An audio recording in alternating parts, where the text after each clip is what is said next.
यम हि न व्यथ्यन्त्येते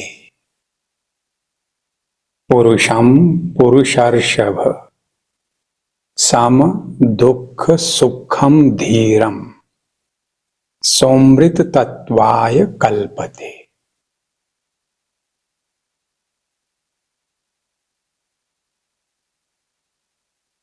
भगवान कह रहे हैं Bhagavad Gita 2nd chapter 15th couplet 15वां श्लोक है कि जो किसी भी परिस्थिति में व्यथित नहीं होता,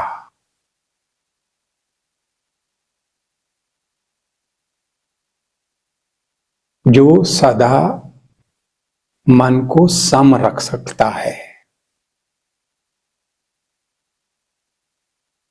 वो वीर पुरुष, वो वीर नारी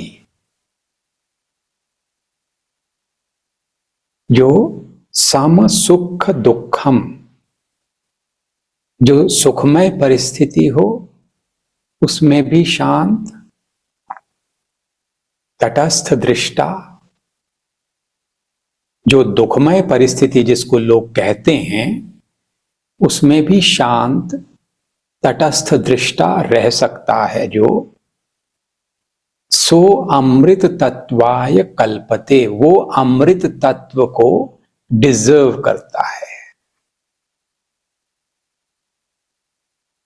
पिछली बार मैंने रिक्वेस्ट करी थी कि ये श्लोक याद कर लो और रोज इस पर मनन करो।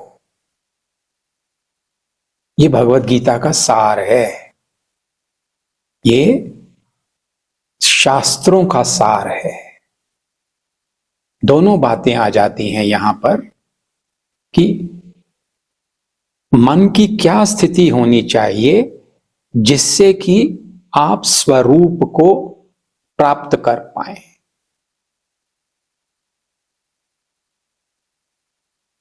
शब्दों में समझाने में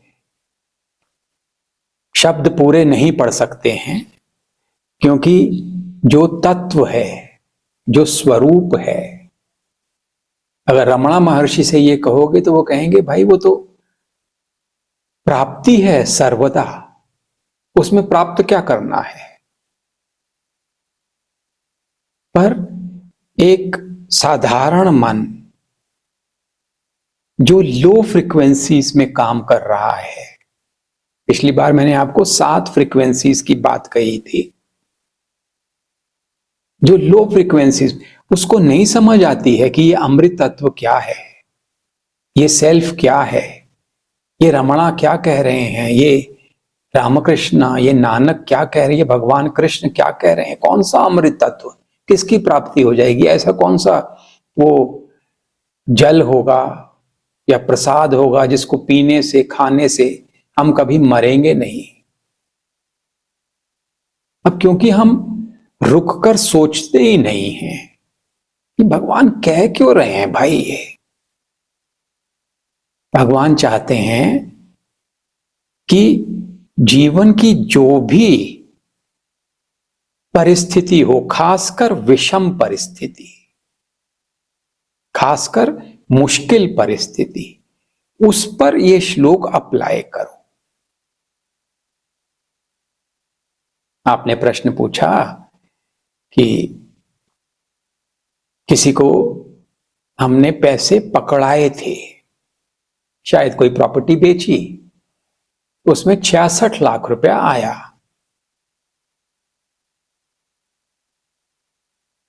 तो घर में इतना रखने की गुंजाइश नहीं थी, तो ऐसे कोई सज्जन व्यक्ति जिनके ऊपर आपको 100% विश्वास था, उनके पास रखवा दिए और उन्होंने उसका इंटरेस्ट देने का भी वायदा किया। 4 साल हो गए इस बात को, और कभी भी आपने ये देखा नहीं था कि उन्होंने किसी के पैसे मारे हों, धोखा दिया हो।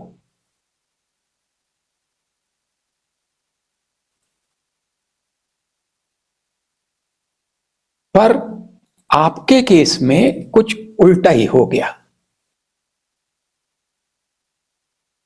जो भी कारण रहे हों, उनकी सज्जनता पर अभी हम शक नहीं करते।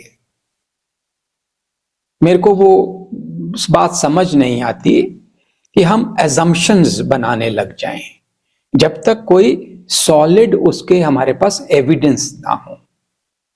अंदाजे में काम नहीं, चलो मान लो सज्जन हैं वो, पर अब 4 साल से वो इंटरेस्ट नहीं दे रहे हैं, तो उसका अगर मिलाते हैं तो करीब 1 करोड़ रुपया हो जाता है, जो हमारे एक मीडियम क्लास फैमिली के लिए बहुत बड़ी रकम है।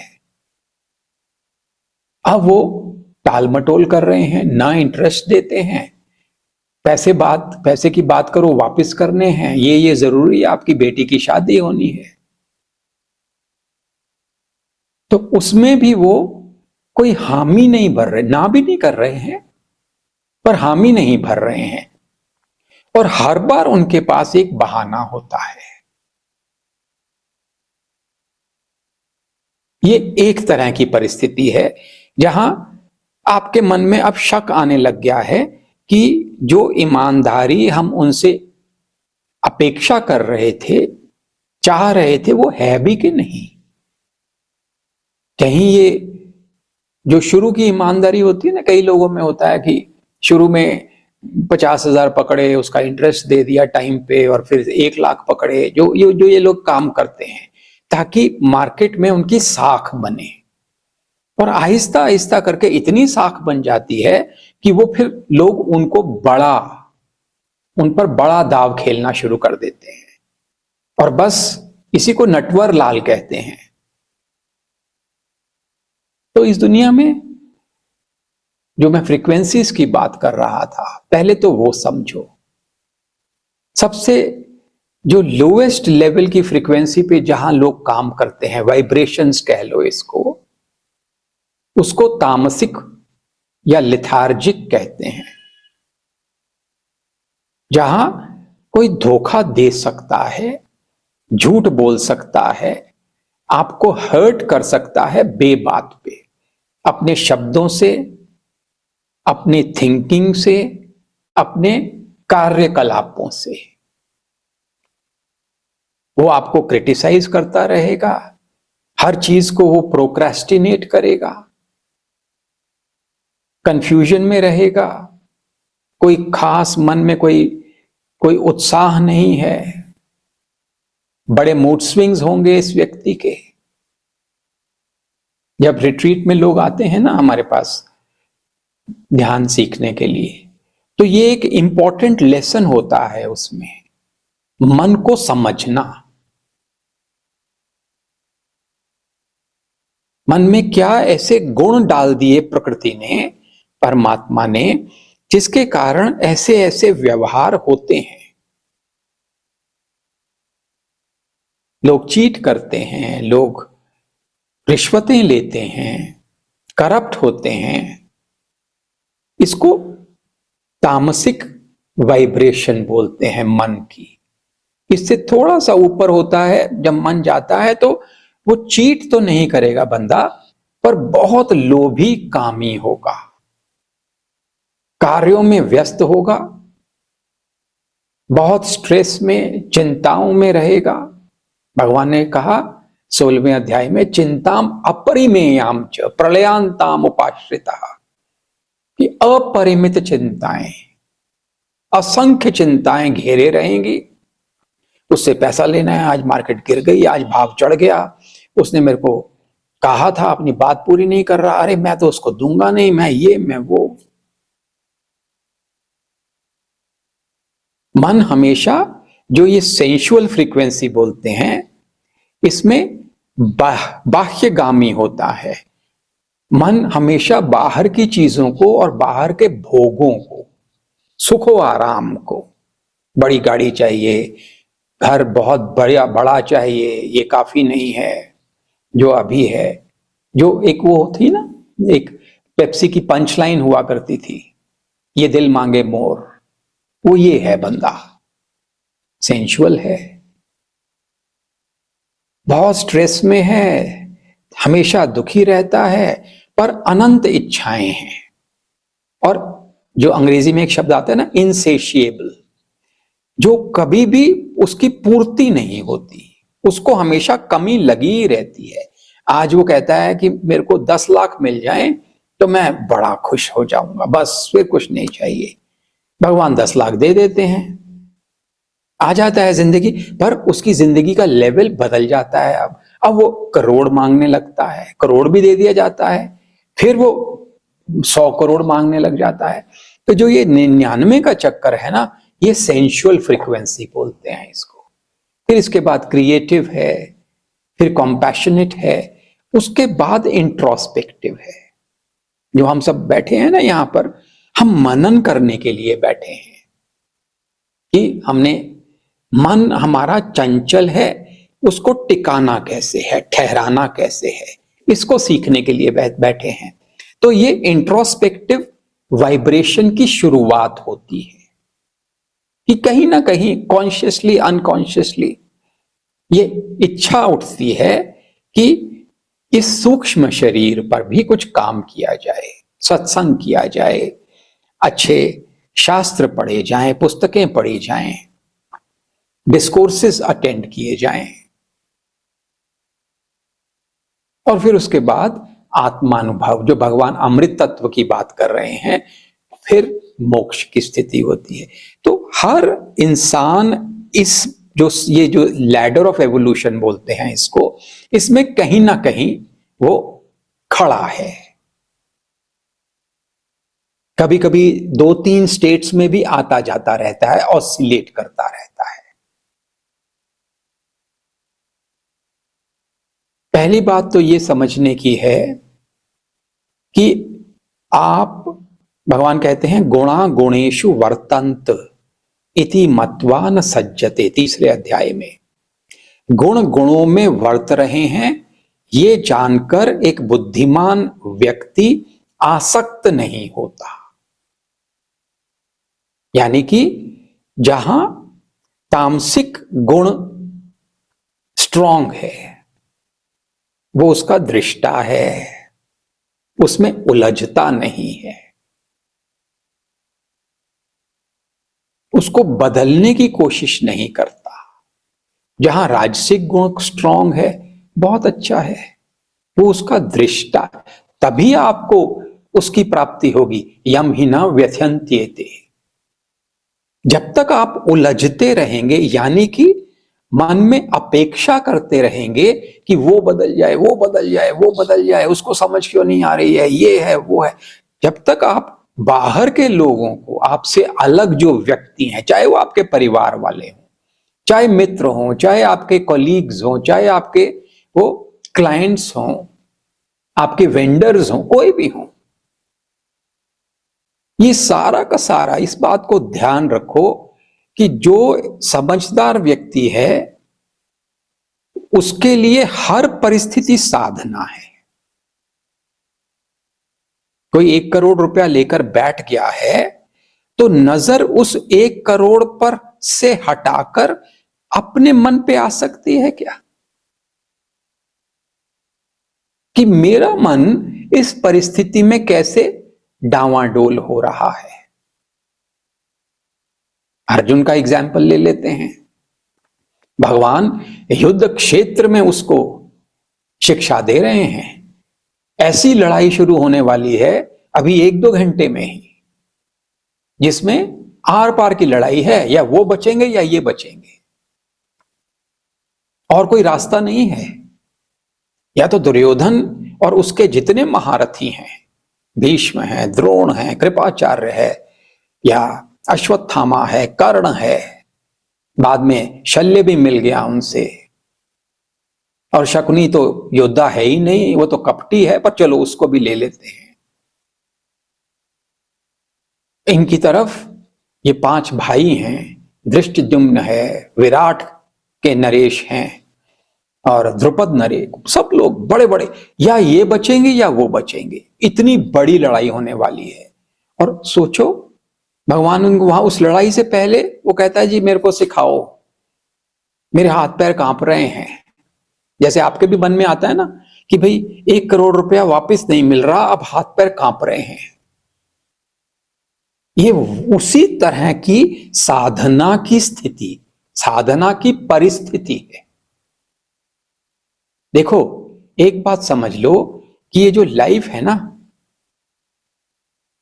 इसको जीरो सम गेम बोल सकते हैं, इसको नो नेट गेन गेम बोल सकते हैं। नो नेट गेन, किसी को कोई फायदा होता नहीं है।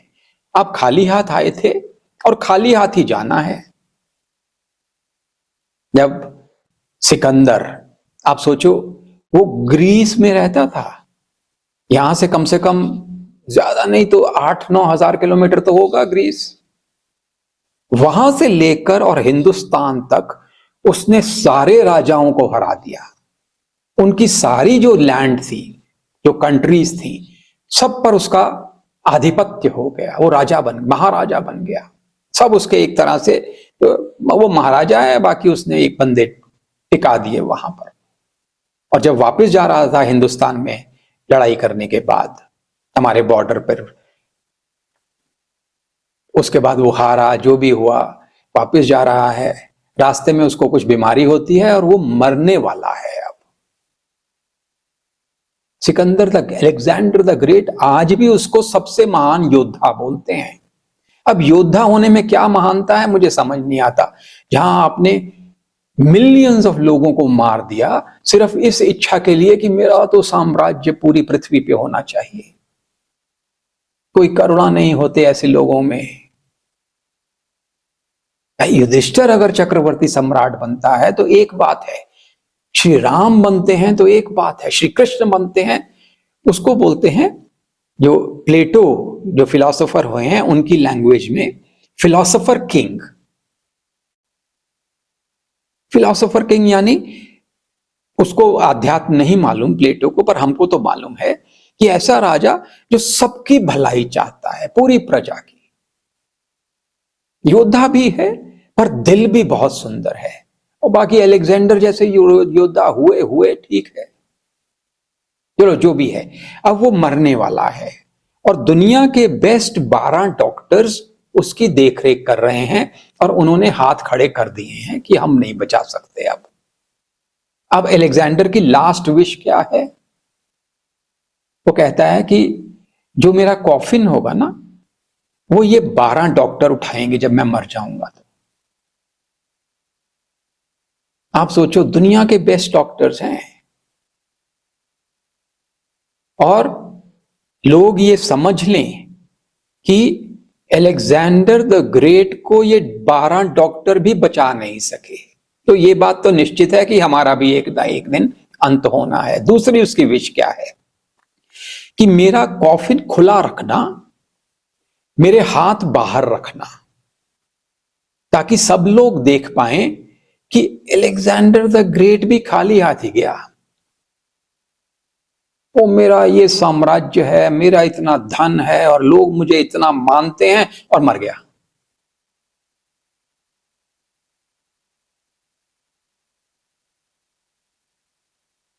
पहले तो मन को ठीक करो कि ये नो नेट गेन गेम है, नो नेट गेन गेम है पूरी लाइफ।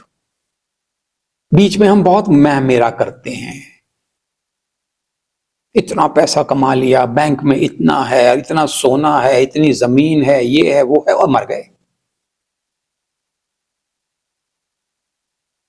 अलेक्जेंडर द ग्रेट को कम से कम इतनी समझ तो थी कि उसने कहा कि मैं भी खाली हाथ जा रहा हूं, चाहे वो लास्ट के दिनों में समझ आई होगी। और हम में से अधिकतर इतने मूर्ख हैं कि हमें समझ आती नहीं है। पूरी जिंदगी इस माया जाल में हम फंसे रहते हैं और फिर चले जाते हैं। जिस मन के साथ, मन का मतलब है जहां जहां आपकी महत्व बुद्धि है, पैसे में होगी, किसी की नाम शोहरत कमाने में होगी, किसी की खाने पीने में ही होगी, किसी की डोमिनेट करने में होगी, किसी की क्रिएटिविटी में होगी, किसी की कंपैशन में होगी, किसी की इंट्रोस्पेक्शन में होगी। जहां जहां आपकी महत्व बुद्धि है उसको आपका स्वभाव बोलते हैं। आप वही स्वभाव जिससे जिस समय आप शरीर छोड़ते हैं, तो जिस स्वभाव में आप उस समय हैं वही स्वभाव आपको अब दूसरे शरीर में मिल जाता है। इस बात को हल्के में मत लेना। मन में विचार कई आ सकते हैं आप में से किसी के कि प्रूफ क्या है। ये ऐसे ना लाखों प्रूफ्स हैं। इसके ऊपर कितने लोगों ने पीएचडीज करी हैं। मैं खुद ऐसे लोगों से मिला हूं जिनको अपना पिछला जन्म याद था। मुझे खुद एक उम्र तक, मेरे को लगता है 10-11 साल की उम्र तक बहुत सारी चीजें याद थी, फिर आहिस्ता आहिस्ता भूल गई। तो इसमें शक मत करना। जिस स्वभाव को लेके आप ये शरीर छोड़ते हो उसी के अनुसार दूसरा शरीर मिलता है। फिर उस स्वभाव को फिर उस शरीर में आप वो इंप्लीमेंट करते हैं,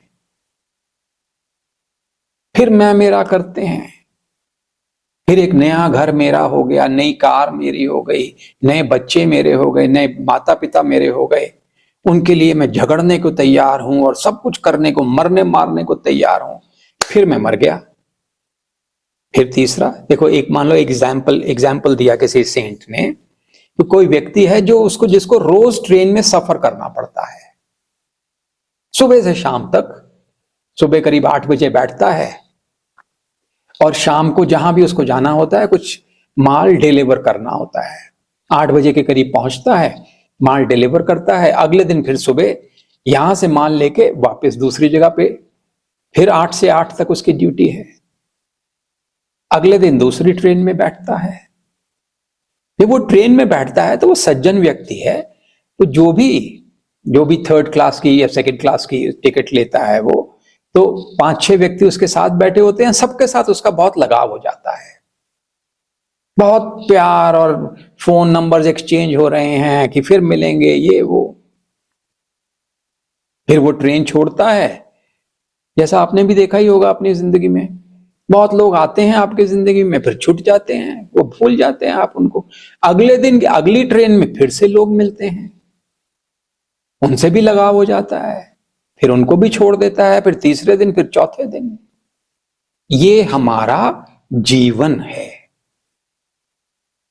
ये जो ट्रेन है ना, ये एक लाइफ टाइम है। इसमें हम बहुत मैं मेरा करते हैं। मैं और मोर तोर ते माया, यही बस कीने जीव निकाया। तुलसीदास जी कहते हैं कि मैं मेरा तेरा, ये माया है। माया को कैसे तुम परिभाषा दोगे, डिफाइन करोगे? मैं मेरा तेरा, मैं और मोर तोर ते माया, यही बस कीने जीव समस्त जीव इस माया के अधीन हैं, वश में हैं। तो आज ये ट्रेन के बंदे मेरे हो गए, अगले दिन दूसरी ट्रेन के बंदे मेरे हो गए, तीसरे दिन तीसरी ट्रेन के बंदे हो गए। बस इसी चक्कर में मैं वही स्वभाव लेके नए जन्म लेता चला जाता हूं। उन्हीं सुख दुख में मैं अपना ये जीवन निकालता, जीवन मतलब जो बहुत बड़े विस्तार से देखो तो मैं निकालता रहता हूं। फिर उसके अंदर कर्मा की थ्योरी भी आ जाती है कि लेन देन है भाई, किसी से मारे होंगे, वापस करने पड़ेंगे। नो नेट गेन गेम है ये। खाली हाथ आए थे, खाली हाथ जाओगे। अर्जुन को भी यही समझा दिया गया। पर प्रॉब्लम यहां पे खत्म नहीं होती। इस बात को बड़े ध्यान से समझो। आपने ये समझ लिया कि ये नो नेट गेन गेम है, मुझे हर जगह सम रहना है, पर फिर भी परिवार तो चलाना है ना। जो सन्यास ले लिए हैं, पहले जो सन्यासी हुआ करते थे कि वो एक पेड़ के नीचे 3 दिन से ज्यादा नहीं बैठते थे। एक गांव में वो 3 दिन से ज्यादा नहीं रुकते थे। पर आज की परिस्थितियां बदल गई हैं। सन्यासियों को भी छत चाहिए है, आश्रम चाहिए है। जेन्युइन सन्यासी भी है, तो बहुत सारे नहीं भी होते होंगे, पर जो जेन्युइन भी है तो छत, थोड़े कपड़े, थोड़ा बहुत खाने का इंतजाम चाहिए ही होता है। अब इतना वैराग्य, जिसे अजगर वृत्ति कहते हैं ना, कि अजगर बैठा है, अब वो कहीं नहीं जा रहा, स्वतः ही उसका जो खाना है उसके मुंह के पास आता है, फिर वो उसको पकड़ के खाता है। वो एफर्ट नहीं करता उसके लिए। कोई चूहा आ जाएगा, कोई खरगोश आ जाएगा, कोई हिरन आ जाएगा, कोई कुछ आ जाएगा, छोटे मोटे जानवर आ जाएंगे, वो अपना बैठा है। तो साधु की ये अजगर वृत्ति कही जाती है। वो साधु आजकल बहुत कम है। ठीक है, कोई बात नहीं है, इसमें कोई खराब बात नहीं है, अपने अपने समझ के लेवल होते हैं। पर हम तो गृहस्थ हैं ना भाई, अर्जुन तो गृहस्थ है ना भाई, उसके कुछ धर्म हैं, गृहस्थी के भी कुछ धर्म हैं। अब यहां पर चीजें उलझनी शुरू हो जाती हैं। ध्यान से सुनो कि मन को सम भी रखना है, यम ही न व्यथ्यन्त्येते, इस स्थिति में भी टिकाना है, और सारे अपने धर्म भी निभाने हैं। और वहां पर जब हम फील्ड में जाते हैं, घर गृहस्थी का फील्ड हो गया, ऑफिस का फील्ड हो गया, यूनिवर्सिटी कॉलेज का फील्ड हो गया, स्कूल का फील्ड, जब हम फील्ड में जब हम इंटरैक्ट करते हैं तो ये जो स्थिति है समता की, इसको भूल जाते हैं। और कब श्री रामकृष्ण कहते हैं कि जैसे बंगाल में आप कभी गए होगे तो हर गांव में एक पुकुर, एक तालाब होता है, और उसी के इर्द गिर्द उस गांव के लोगों की जिंदगी चलती है। उसी में से मछलियां निकाल के खाते हैं, वही पानी इस्तेमाल करते हैं। अब उसके ऊपर काई आ जाती है तो श्री रामकृष्ण कहते हैं कि जब काई आती है ना, तो तुम क्या करते हो, काई को अपने हाथ से हटाते हो, फिर जो भी पानी पीना है आपने या जो भी लेना है वहां से 2 बाल्टी ले लिया। फिर वो कहते हैं वो काई नाचती हुई वापस ढक लेती है उसको। प्रॉब्लम कहां आती है कि आपने ध्यान करने में या सत्संग करने में कॉन्सेप्ट्स अपने ठीक कर लिए, पर जैसे ही व्यवहार में जाते हैं तो भूल जाते हैं, काई वापस आके ढक लेती है आपके मन को। जो आपका पुराना स्वभाव था वो वापस सर उठा के आता है, और आप भूल जाते हैं सारे कॉन्सेप्ट्स। फिर वो जो ध्यान की बातें थी, सत्संग की बातें थी, वो जिसे कहते हैं ना बैक बर्नर पे चली जाती हैं, पीछे हो जाती हैं। पहले आपकी जो सांसारिक इच्छाएं हैं वो खड़ी हो जाती हैं। अब सांसारिक इच्छाओं का इतना वेग होता है कि स्वरूप की बात तो छोड़ दो, शांति भी समझ नहीं आती, खुशी भी समझने हो भी नहीं होती है जिंदगी में। तो जो ये बिट्रेयल वाली, जो एक किसी कोई धोखा देता है, ये पैसे का धोखा था, कोई दूसरा कोई ऐसा व्यक्ति होता है जो कोई रिलेशनशिप में धोखा हो सकता है, बहुत प्यार था, फिर अचानक वो आपको छोड़ के चला जाता है, उसको कोई और मिल गई, उसको कोई और मिल गया। आजकल ये बहुत होता है ना, ब्रेकअप्स हो रहे हैं बहुत ज्यादा, कई तरह के धोखे होते हैं।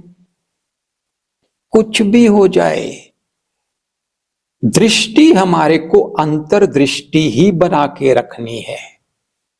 जो हम ध्यान में, जो हम इस सत्संग में मान लीजिए जिस अंडरस्टैंडिंग को प्राप्त कर रहे हैं, उसको जीवन में पूरा दिन चलाना है। उसके लिए अभ्यास की जरूरत होती है।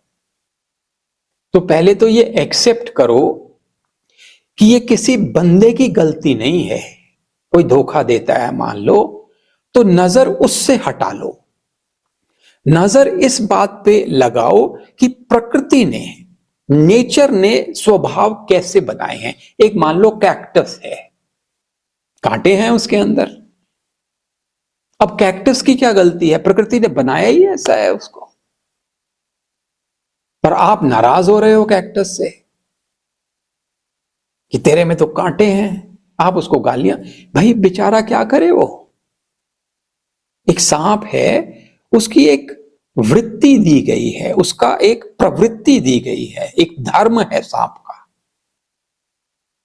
तो वो उसी के अनुसार व्यवहार करेगा। गाय है, एक धर्म है उसका, वो उसी के अनुसार व्यवहार करती है। और हम ह्यूमन बीइंग्स में भी ये तीन गुण जो मैंने बताए, तमस, रजस और सत्व, और उसके अनुसार जो लैडर ऑफ एवोल्यूशन 7 रंग, वो जिस रंग पे हैं, एक दृष्टा होके देखो, समझ लो कि आप इन्वॉल्व नहीं है, कोई और इन्वॉल्व है। अब उसको एक तटस्थ दृष्टा होके देखो। गुणा गुणेशु वर्तन्त, जो गुण प्रकृति के हैं वो बस आपस में ही खेल रहे हैं। पृथ्वी सूर्य के चारों तरफ चक्कर लगा रही है, किसी को अच्छा लगे किसी को बुरा लगे। ना ना ना, हम तो सूर्य देव से छोटे हो गए, आपको गुस्सा आ रहा है, ऐसा कैसे? ये तो सूर्य को पृथ्वी के चक्कर लगाने चाहिए। तो मैं ही मूर्ख हूं अगर मैं ऐसा सोचता हूं। तो ये सब प्रकृतिवश होता है। हर व्यक्ति अपने स्वभाव से बेबस है, इसको कंपल्सिव बिहेवियर बोलते हैं, जो स्वभाववश आप वही चीजें करते चले जाते हैं। तो पहली बात यह है इस केस में भी कि एक्सेप्ट करो कि ये पॉसिबिलिटी है कि जो सज्जन दिख रहा था वो धोखा दे सकता है। अब दूसरे एस्पेक्ट पे आ जाते हैं कि करना क्या है।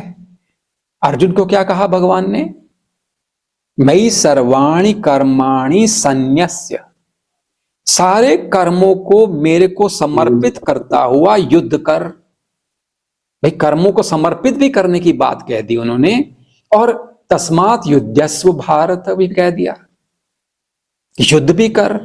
क्या मतलब हुआ इसका? समझ नहीं आई ना, दोनों बातें अलग अलग लग रही हैं, अलग अलग नहीं है। कर्म बहुत ही सूक्ष्म कॉन्सेप्ट है।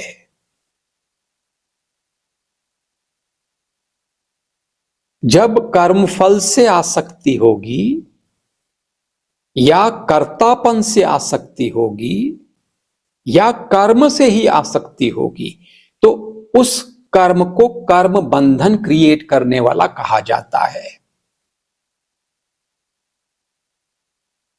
आप कर्म कर रहे हैं और एक नए बंधन में बंध रहे हैं, उसके फिर फल होंगे, प्रारब्ध होगा, संस्कार के कारण जो भी मिलेगा आपको। पर अगर ये तीनों से आसक्ति आपकी नहीं हो और तब आप कर्म कर रहे हो, वो आपको कर्म मुक्त करेगा। और ये हमारी सबकी बेस्ट पॉसिबिलिटी है इस जीवन की। जिस भी क्षेत्र में हो, हम साइंटिस्ट हो सकते हैं, हम सॉफ्टवेयर प्रोफेशनल हो सकते हैं, हम वकील हो सकते हैं, हम हाउसवाइफ हो सकते हैं, कुछ भी करते हो, हम दुकान चला रहे हैं, कोई कुछ भी करते हो, पर जो ये प्राइमरी धर्म है ना हमारा, ये सबका एक ही है। मैं कौन हूं इसको जानना, और ये पॉसिबल नहीं है जब तक मन व्यथित रहेगा। तो मन को सीधा करना है, व्यथा से हटाना है, एक्सेप्ट करना है कि ठीक है ऐसा हो सकता है, धोखा हो गया हो, कोई बात नहीं, पर मेरे को अपनी मन की शांति नहीं गंवानी है। इतना महत्व नहीं है पैसे का कि मैं अशांत रहूं, इतना महत्व नहीं है किसी भी व्यक्ति का कि वो मेरे से दूर भाग रहा है और मैं उसके पीछे पीछे भागूं।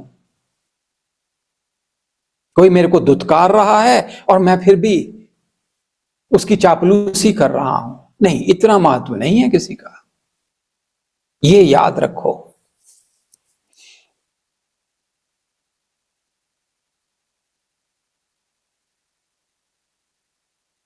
तो कर्म करने भी हैं, जैसे अर्जुन ने लड़ाई करी ना, फिर भीष्म पितामह को मारा और बहुत सारे योद्धाओं को भी उसने मारा, और कैसे करने हैं वो भगवान ने बता दिया कि जो तेरा प्राइमरी धर्म है वो है रिमेनिंग इन इक्वानिमिटी, समता में रहना, अकारण शांति में रहना, अकारण प्रेम में रहना, करुणा में रहना। उस प्राइमरी धर्म को बरकरार रखते हुए अपना सेकेंडरी धर्म, कोई गृहस्थ चला रहा है, कोई युद्ध कर रहा है, कोई दुकान चला रहा है, कोई ऑफिस जा रहा है, वो सेकेंडरी है। उस सेकेंडरी के कारण प्राइमरी को खराब नहीं होने देना है।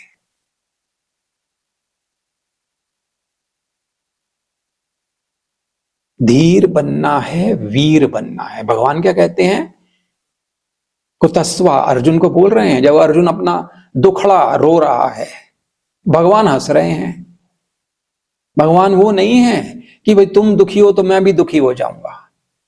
अधिकतर हम लोग ये होते हैं ना कि दूसरा क्रोधित होता है, हम भी क्रोधित हो जाते हैं, दूसरा दुखी है, हम उसकी फ्रीक्वेंसीज अपने ऊपर ले लेते हैं, उसकी वाइब्रेशन से हम अफेक्ट हो जाते हैं। भगवान को देखो आप, अर्जुन रो रहा है और वो, उनके लिए क्या शब्द है? प्रहसन्नेव, वो प्रसन्न है। रोता है तो रोता रहे, बकवास कर रहा है, बेवकूफ है।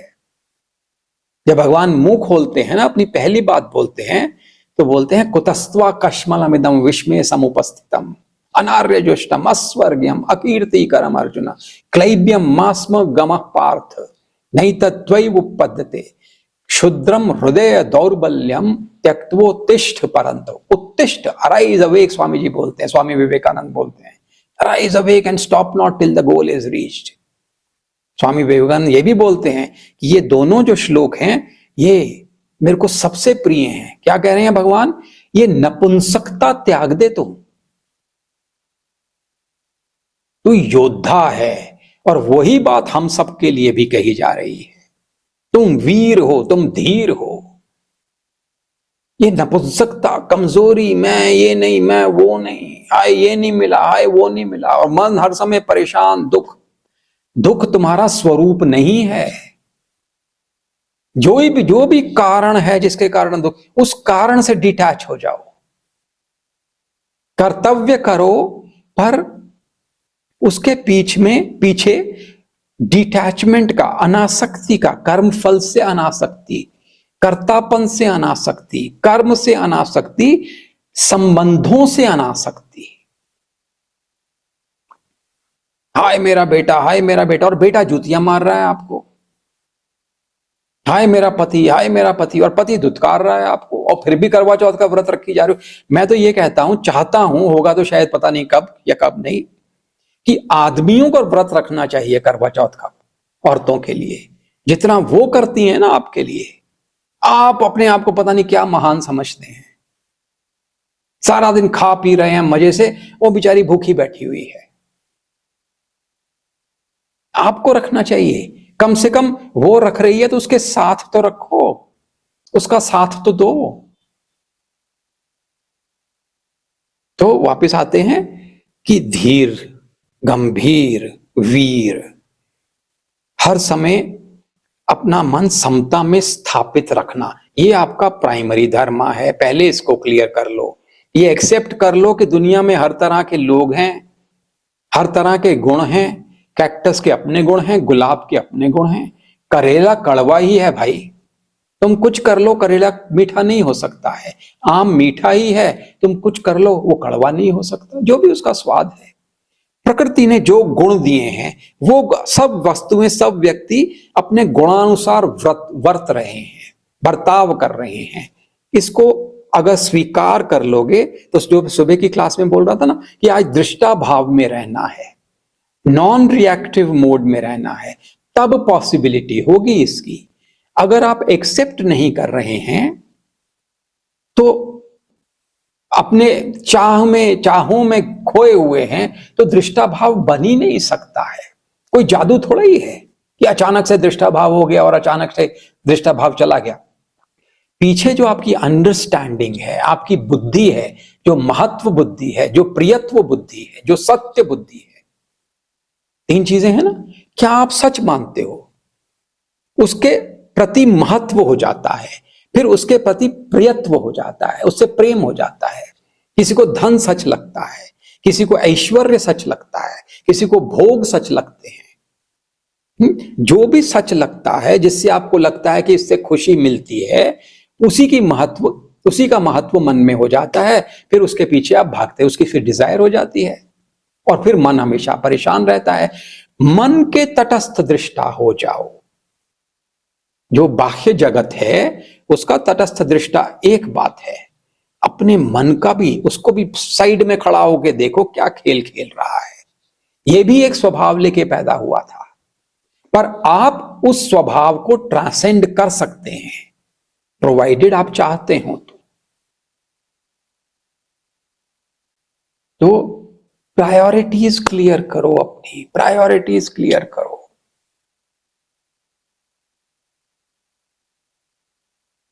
1 करोड़ का कोई महत्व नहीं है, क्योंकि आपने ये छोड़ ही देना है। पर फिर भी धर्म है, ये गृहस्थ चलाना है तो उससे बात जरूर करनी है, उससे फर्मली बात जरूर करनी है, क्लियरली बात जरूर करनी है कि तेरे को ये देने हैं, ये डेट बता, किस डेट को दे रहा है। तो बहुत हो गया, तू बहाने मार चुका है। थोड़ा सा फर्मनेस दिखाना चलेगा, पर अंदर से आप परम शांत हो, परम समता में स्थापित हो, ऐसा बन के दिखाओ भाई, तो मानेंगे। भगवान कहते हैं जो ऐसा है, तुल्य निंदा स्तुतिर मौनी संतुष्टो येन केनचित अनिकेत स्थिर मति ही यो मद भक्त समे प्रिय। जो तुल्य यानी सम है, निंदा हो जाए स्तुति हो जाए कोई फर्क नहीं पड़ता, मान हो जाए अपमान हो जाए, हानि हो जाए लाभ हो जाए, सुख आ जाए दुख आ जाए, शत्रु है मित्र, वो सब समय सम जो रह सकता है वो मुझे प्रिय है। तो ऐसी स्थिति, इसको प्राइमरी रेस्पॉन्सिबिलिटी मानो अपनी, तो चीजें अपने आप सुलझना शुरू हो जाएंगी। जब तक बाहर की चीजों को रिस्पॉन्सिबिलिटी प्राइमरी मान रहे होगे तब तक सब कुछ उलझा रहेगा। प्राइमरी अंदर की स्थिति है, सेकेंडरी बाहर का जो भी चल रहा है क्रियाकलाप, जो नो नेट गेन गेम है, उसके अंदर जो भी आपके धर्म है आप करने हैं, जो करते रहिए। मन को अशांत न करिए, क्योंकि अनासक्ति साथ में चलेगी।